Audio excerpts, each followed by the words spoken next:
psicosomático intratable.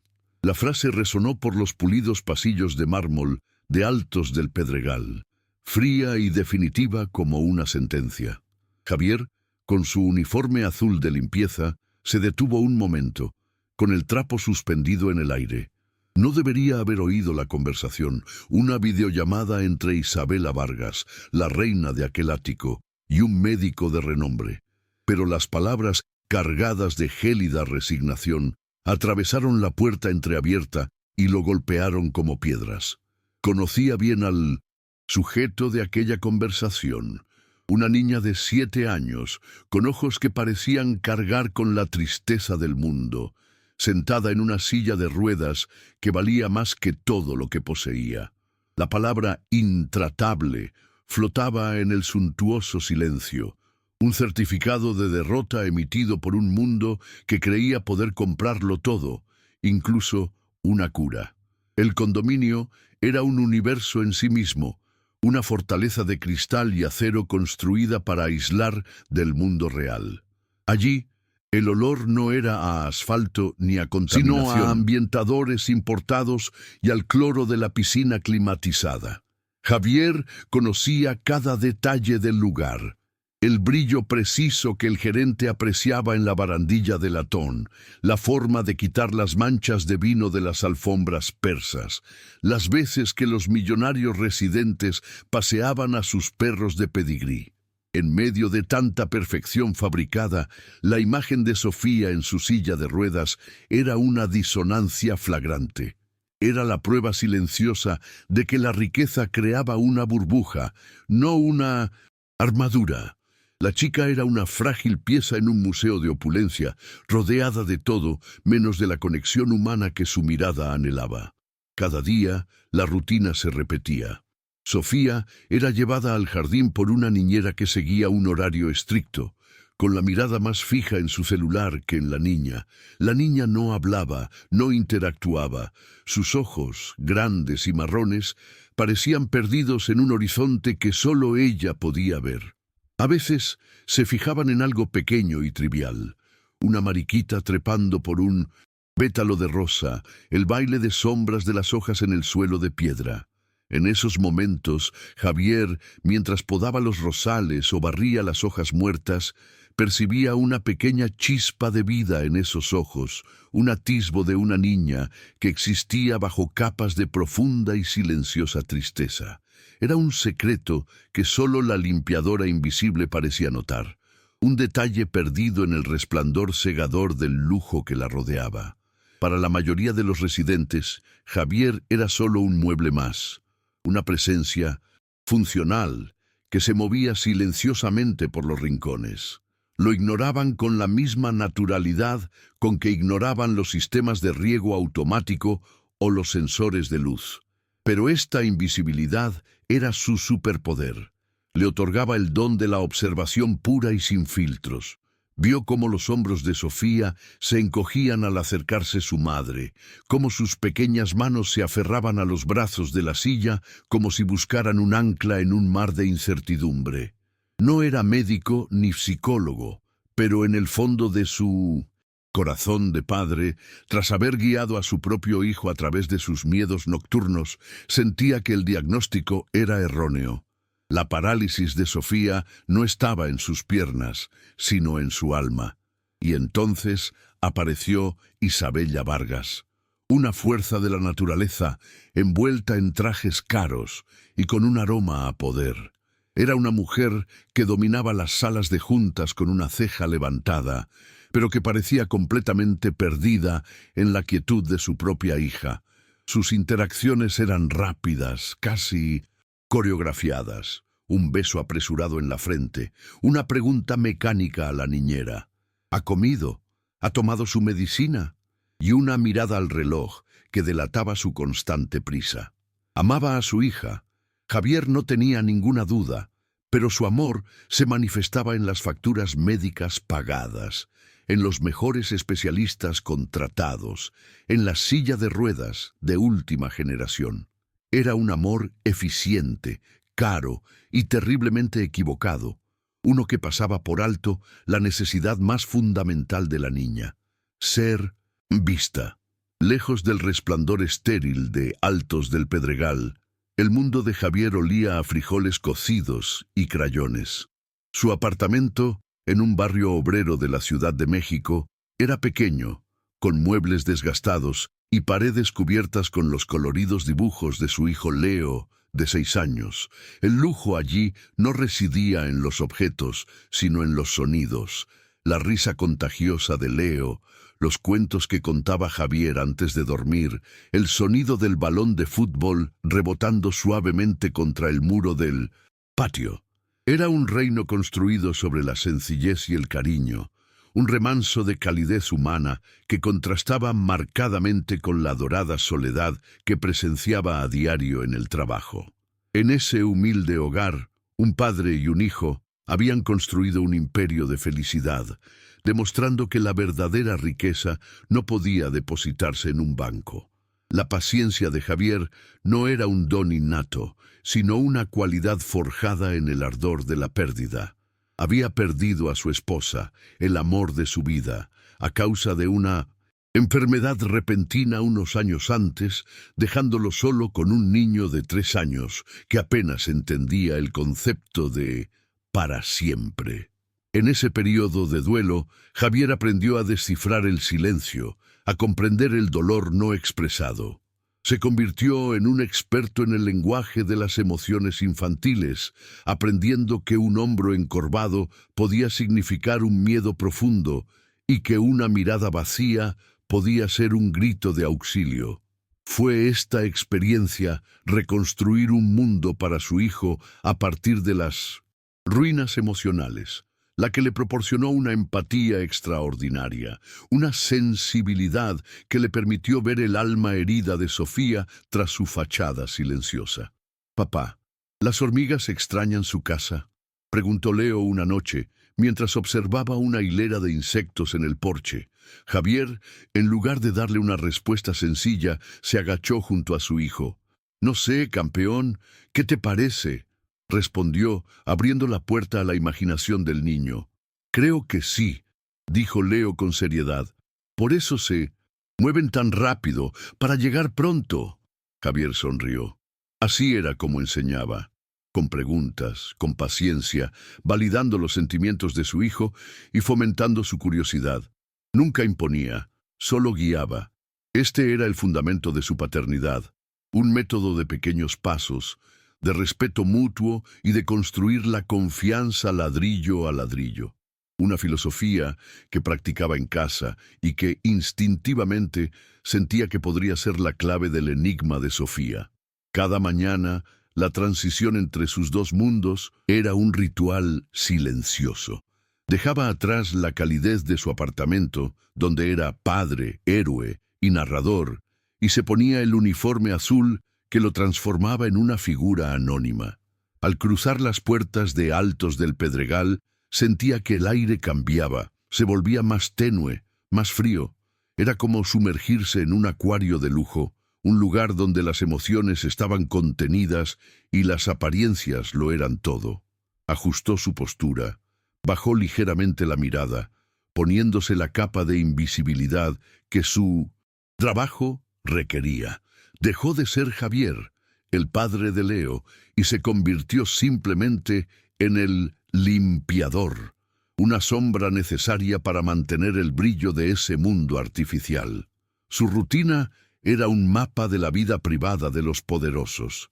Limpiaba manchas de champán de las fiestas de la noche anterior, coleccionaba periódicos con noticias financieras, aspiraba alfombras que costaban el equivalente a 1 año de salario.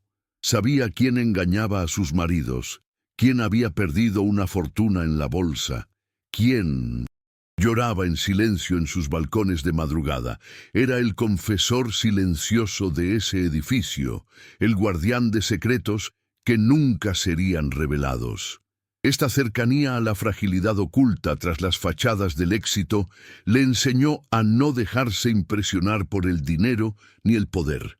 Veía las grietas en la armadura de cada residente y en ninguna de ellas el dolor era tan palpable como en la silenciosa Sofía.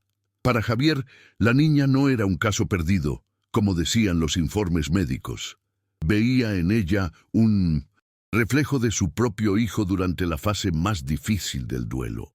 Leo también se había retraído, pasando semanas sin sonreír, con una mirada distante que le rompía el corazón.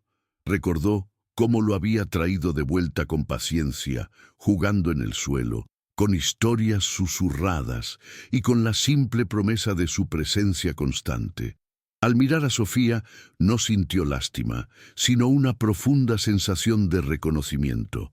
Vio la misma soledad, el mismo miedo a un mundo que se había vuelto demasiado grande y aterrador, y en su corazón comenzó a formarse una convicción. La cura para esa niña no vendría de una receta médica, sino de algo que él tenía en abundancia para ofrecer. La decisión brotó en Javier como una planta terca que se abre paso entre el hormigón. Tenía que hacer algo. No sería una gran intervención, sino un gesto tan pequeño y silencioso como su propia presencia. A la mañana siguiente, antes de que el sol rozara las cimas de los rascacielos, encontró la gardenia más perfecta del jardín, blanca e inmaculada, y la dejó sobre la pequeña mesa de hierro del cenador, el lugar donde Sofía pasaba las mañanas. No dejó una nota, no esperó a ver su reacción. Era una ofrenda anónima, un remanso de belleza plantado deliberadamente en medio de una rutina de desolación. Este acto aparentemente insignificante era una peligrosa travesía de límites. Ya no era solo un conserje. Se había convertido en un sembrador de esperanza, arriesgando la seguridad de su trabajo por la oportunidad de llegar a una niña atrapada en una jaula dorada. Durante los primeros días no pasó nada. La niñera, con su eficiencia programada, simplemente descartó la flor junto con las hojas secas sin siquiera mirarla. Para ella era solo otro residuo orgánico que debía retirar. Javier observaba desde lejos con una punzada de desaliento, pero la visión de los ojos de Sofía lo impulsaba. Cada mañana una nueva flor aparecía en el mismo lugar. Una gerbera roja, un delicado hibisco, una pequeña rosa amarilla. Entonces el jueves la vio. Escondida tras un grupo de azaleas, vio a Sofía extender la mano, con dedos temblorosos, y tocar los pétalos de rosa con infinita delicadeza. Fue un toque rápido, casi secreto, antes de que la niñera se diera la vuelta. Pero para Javier, ese gesto fue como un terremoto, una señal de que la vida aún latía bajo la superficie helada. La anomalía floral, sin embargo, no pasó desapercibida para Isabela. Durante una de sus escasas mañanas en casa, vio el pequeño jazmín en la mesa. «¿Qué es eso?», le preguntó a la niñera con la voz aguda de quien descubre una falla en un sistema perfecto. «No lo sé, señora. Ha estado apareciendo una flor allí todos los días», respondió la empleada encogiéndose de hombros. Isabela frunció el ceño, pensando en las posibilidades. Un admirador secreto, un vecino excéntrico, un empleado descarado. «No quiero que desconocidos intenten interactuar con mi hija. Es un problema de seguridad. Dígale al conserje que se asegure de que la zona esté impecable, sin sorpresas», ordenó, antes de darse la vuelta y atender otra llamada de negocios. La flor, para ella, no era un gesto de cariño, sino una brecha en la seguridad, una variable indeseada. Javier, que limpiaba las ventanas del salón de recepción a pocos metros, oyó cada palabra. La orden de Isabela le cayó como una piedra en el estómago. Lo que para él era un acto de pura compasión, para la madre de la niña era una amenaza, una transgresión. La palabra «desconocidos» lo golpeó con fuerza, recordándole su lugar en este mundo. Era un don nadie, un rostro entre la multitud de empleados cuyo trabajo era ser invisible y obediente. El conflicto, que antes había sido una simple batalla silenciosa por la atención de Sofía, ahora adquirió un cariz agudo y peligroso. Continuar significaba desafiar directamente a la dueña del lugar, una mujer capaz de destruirle la vida con un chasquido de dedos. El sustento de su hijo pendía de un hilo, contra la frágil esperanza que había empezado a alimentar. Esa noche, en su pequeño apartamento, la duda lo consumía. Miró a Leo, durmiendo plácidamente en su cama, con el rostro sereno de quien se siente seguro en el mundo. ¿Cómo podía arriesgarse a eso? Perder su trabajo en Altos del Pedregal significaría una lucha desesperada por la supervivencia, una incertidumbre que no tenía derecho a imponerle a su hijo. La prudencia le gritaba que se retirara, que volviera a ser la sombra que le pagaban por ser. Pero entonces, la imagen del dedo de Sofía tocando el pétalo de rosa invadió su mente. Era la imagen de un preso tocando una llave. Retirarse ahora sería como cerrar la puerta de la celda y tirar la llave. La responsabilidad moral superaba al miedo. No podía abandonar a esa chica, simplemente necesitaba ser más inteligente. Su estrategia cambió. Las flores desaparecieron, para alivio de la niñera y deleite de Isabella.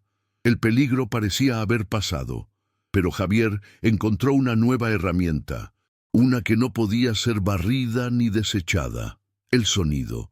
Mientras cuidaba el jardín cerca del senador, comenzó a tararear suavemente. Eran canciones de cuna simples, las mismas que le cantaba a Leo, melodías suaves que hablaban de estrellas y barquitos de papel. No miró a Sofía, no intentó llamar su atención. Simplemente ofreció la música al viento, dejándola llegar a él orgánicamente. Era una presencia sónica, una calidez invisible. La tensión ahora era diferente, la de ser descubierto. Nota que salía de sus labios.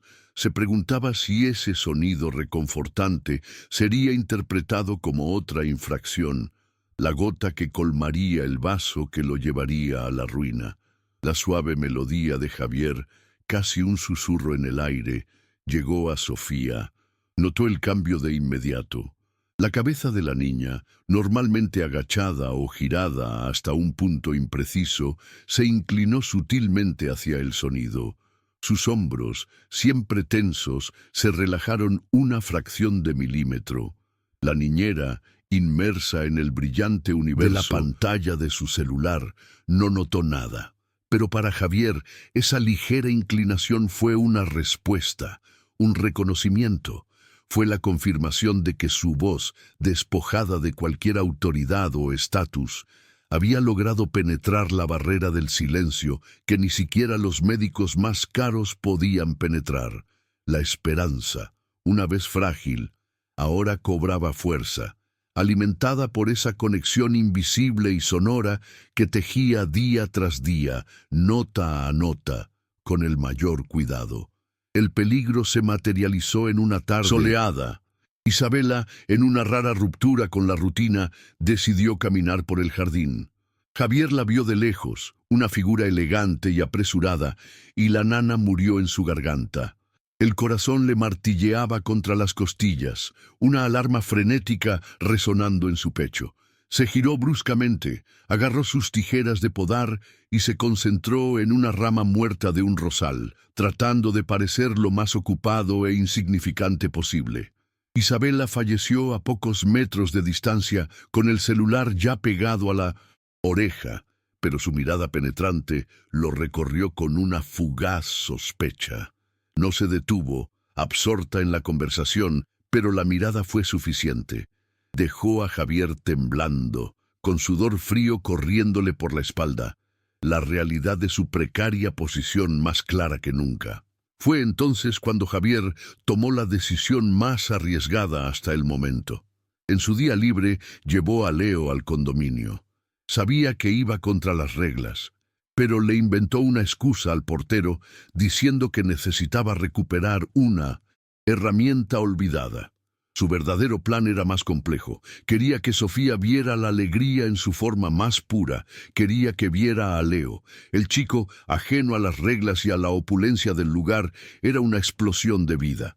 Corría por el césped perfectamente cuidado, reía a carcajadas, perseguía mariposas. Su vibrante energía contrastaba dolorosamente con la quietud de Sofía. Javier observaba desde lejos, con el corazón latiendo con fuerza, esperando que la visión de esa libertad desenfrenada despertara algo en la chica, un deseo latente, un recuerdo de movimiento. La inocencia de un niño no conoce barreras sociales. Leo, al ver a Sofía sentada sola, no vio a una niña enferma ni diferente. Vio a una posible compañera de juegos. Corrió hacia la silla de ruedas con el balón bajo el brazo y preguntó con la brutal sinceridad que solo los niños poseen: ¿por qué siempre estás quieta? ¿No quieres jugar? La niñera, impactada por su audacia, intervino de inmediato, regañando a Leo por molestarla. Pero el efecto en Sofía fue eléctrico. Sus ojos se abrieron de par en par, fijos en Leo, y por primera vez una emoción fuerte y legible se apoderó de su rostro. No tristeza, sino un profundo anhelo, una repentina conciencia de su propia inmovilidad. No respondió, pero todo su cuerpo pareció inclinarse hacia esa simple y poderosa pregunta.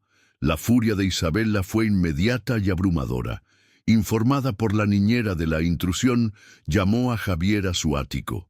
Era la primera vez que entraba en ese lujoso santuario para ser el centro de atención, y la experiencia fue humillante.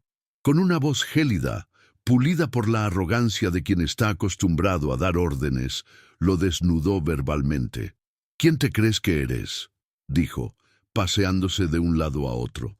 «Te pagan para limpiar el suelo, no para hacer de psicólogo con mi hija usando a tu hijo como conejillo de indias. No tienes ni idea del daño que puedes causar. Aléjate de ella.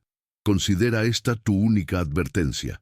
La amenaza flotaba en el aire, clara, tajante e incuestionable, devolviéndolo a su lugar. Derrotado, Javier sintió el peso de aquella orden aplastar su esperanza.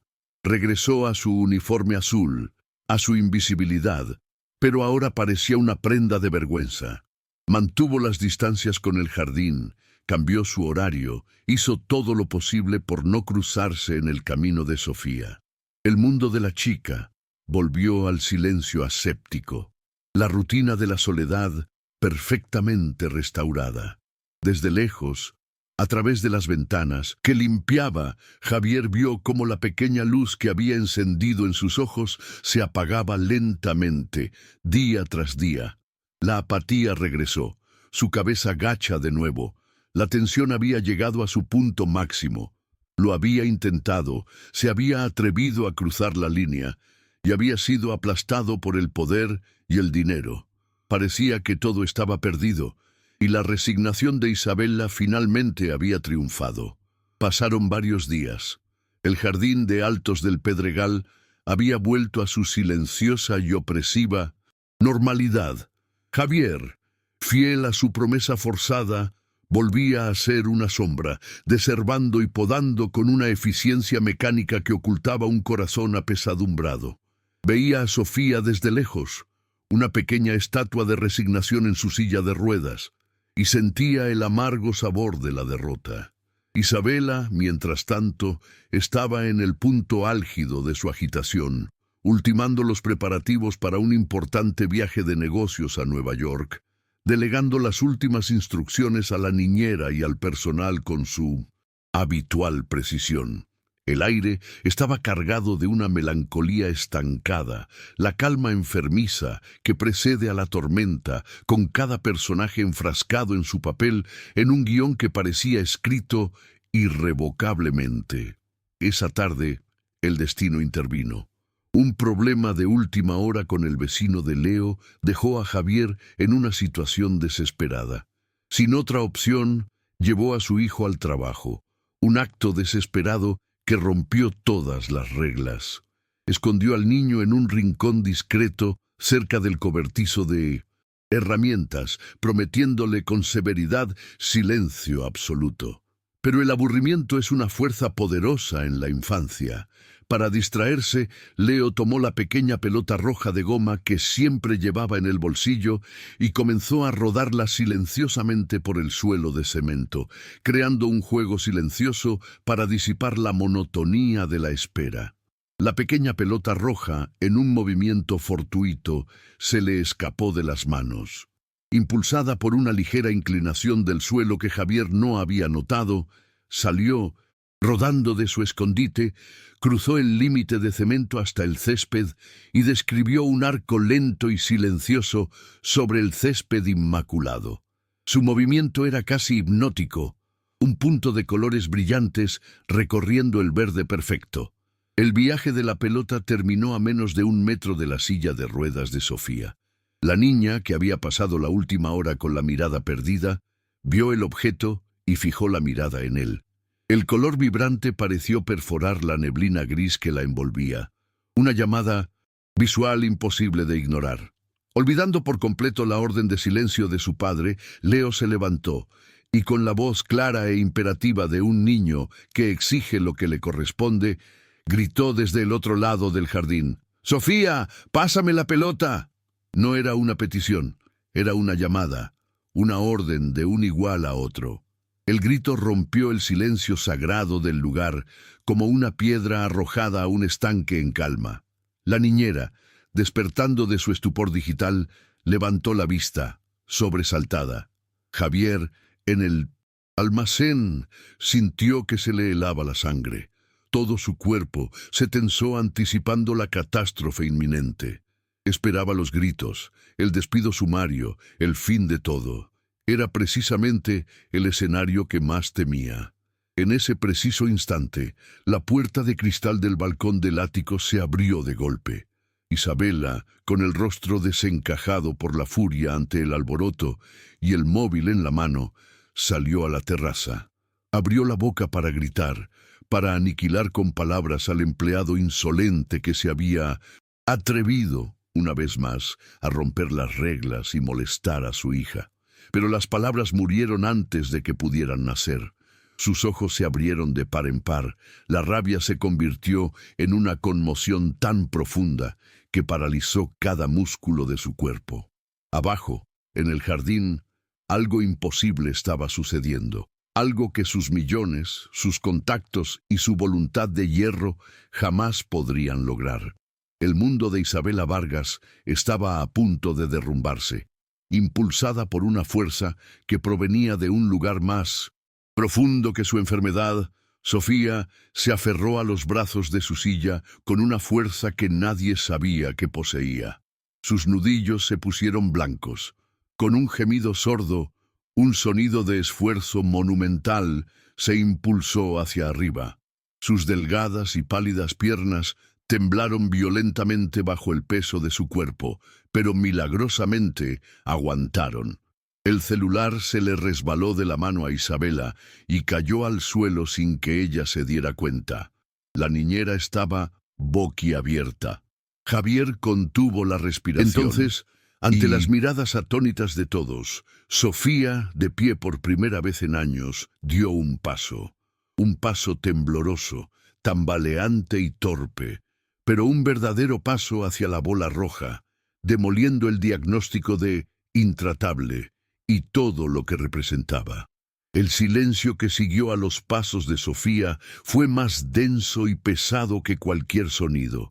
El mundo parecía haber dejado de girar, suspendido en ese momento de pura incredulidad.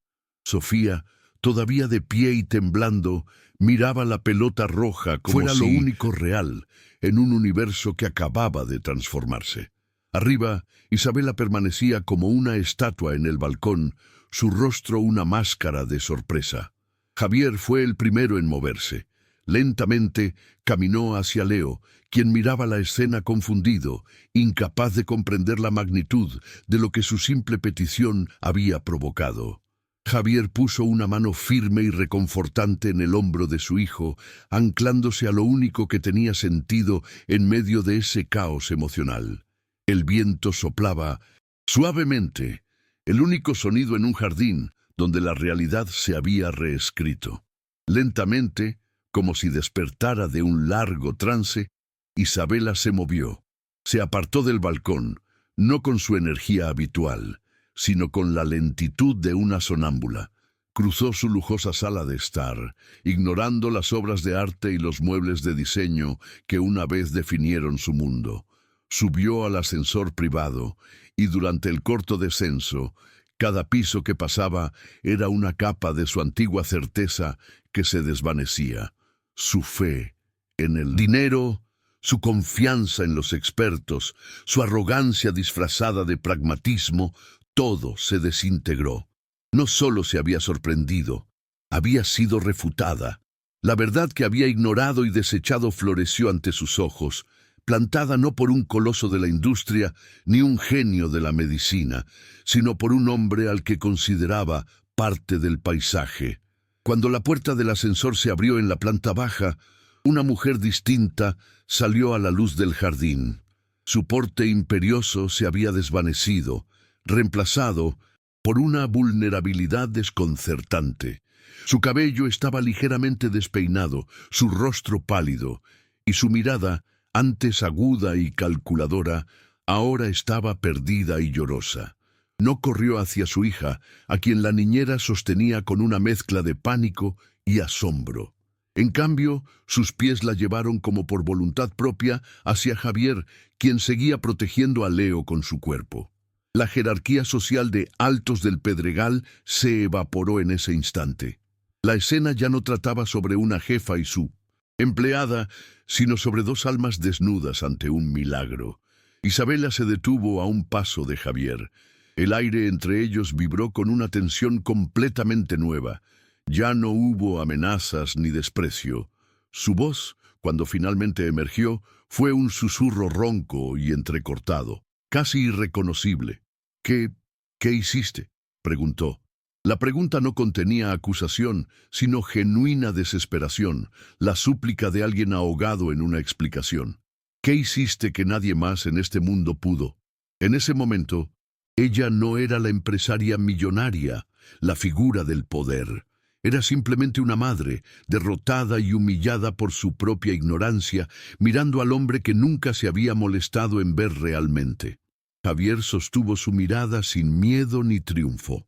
Su expresión era de profunda calma, la serenidad de quien comprende la simplicidad de las verdades esenciales. Miró brevemente a Sofía, que ahora se aferraba a la niñera, con la mirada fija en él, y luego volvió a mirar a Isabela. «No hice nada, señora». «Vargas», dijo con voz suave pero firme. «No soy médico ni mago, solo la vi, de verdad. Y mi hijo...» Hizo una pausa, apretando ligeramente el hombro de Leo. «Mi hijo no vio una silla de ruedas, no vio una enfermedad. Solo vio a una niña y la llamó para jugar».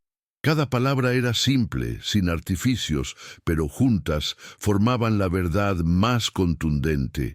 La simplicidad de esa respuesta fue el golpe de gracia. La cruda verdad contenida en las palabras de Javier derribó el último muro de orgullo de Millicenta. Isabela. La serenidad que había mantenido toda su vida se hizo añicos y se derrumbó. No eran lágrimas silenciosas ni contenidas, sino sollozos profundos y viscerales que brotaban de lo más profundo de su alma. Eran lágrimas de fracaso, de culpa por años de ceguera, de dolor abrasador por todo el tiempo perdido. Miró a su hija, luego a Javier, con el rostro bañado en lágrimas. «Ayúdame», suplicó con la voz entrecortada, apenas capaz de articular las palabras. «Por favor, no sé cómo. Enséñame». Fue una rendición total, el intercambio de poder más significativo de su vida, donde renunció a su fortuna a cambio de la sabiduría de un corazón humilde. Javier no respondió a la súplica de Isabela con palabras, sino con un simple y solemne asentimiento. No hubo triunfo en ese gesto, solo una aceptación silenciosa de esta nueva y frágil responsabilidad. La jerarquía se había disuelto, dando paso a una alianza improbable. La madre rota, el conserje sabio y la niña dando sus primeros pasos hacia la vida. Allí mismo, en medio del jardín, con la voz aún entrecortada por las lágrimas, Isabela recogió su celular del suelo y con un dedo tembloroso canceló su viaje a Nueva York, luego la reunión en Londres y la conferencia en Tokio. Cada cancelación era un ladrillo que se quitaba del muro que había construido alrededor de su hija. Un acto de desmantelamiento de una vieja vida para dar paso a una nueva. Las semanas siguientes no fueron de curas milagrosas, sino de una reconstrucción paciente y delicada. La sanación de Sofía fue un viaje, no un destino. Guiada por la calma de Javier, Isabela aprendió un nuevo lenguaje, el de la presencia. Aprendió a sentarse en el suelo y simplemente observar, sin agenda ni expectativas. Aprendió a escuchar el silencio y a encontrar significado en los gestos más pequeños. Javier no actuó como terapeuta, fue un puente. Trajo a Leo a jugar, y la risa de los dos niños se convirtió en la verdadera terapia. Le enseñó a Isabela a tener la paciencia de esperar a que Sofía viniera a ella, a celebrar una sonrisa en lugar de exigir una sentencia, a comprender que la confianza era la tierra donde el amor necesitaba echar raíces para florecer. La gratitud de Isabela no se manifestó en un cheque cuantioso, pues finalmente comprendió que el valor de lo que Javier le había dado no se medía en dinero. Eso habría sido un insulto, un intento de comprar algo invaluable. En cambio, le ofreció algo mucho más significativo: reconocimiento y un propósito. Meses después, utilizó su riqueza e influencia para crear una fundación dedicada a ayudar a niños con afecciones psicosomáticas, un centro que priorizaba la conexión humana y el apoyo familiar por encima de los tratamientos fríos e impersonales. Y le pidió a Javier, el exconserje, que se convirtiera en su consultor principal, un puesto de confianza para ayudar a capacitar a otros padres, brindándole una vida de dignidad y seguridad que honrara su sabiduría innata. 6 meses después, la escena era diferente. Ya no era el exclusivo jardín de Altos del Pedregal, sino un parque público, ruidoso y lleno de vida. Sofía, con sus piernas fuertes y firmes, corría descalza por el césped. Su risa se mezclaba con la de Leo mientras perseguían palomas. Sentada en un banco de madera, Isabela Vargas observaba, con el celular guardado en el bolso, el rostro sin maquillaje caro, los ojos brillando con lágrimas de pura alegría. A su lado, Javier también sonreía, no como un empleado, sino como un amigo, un cómplice de ese final feliz.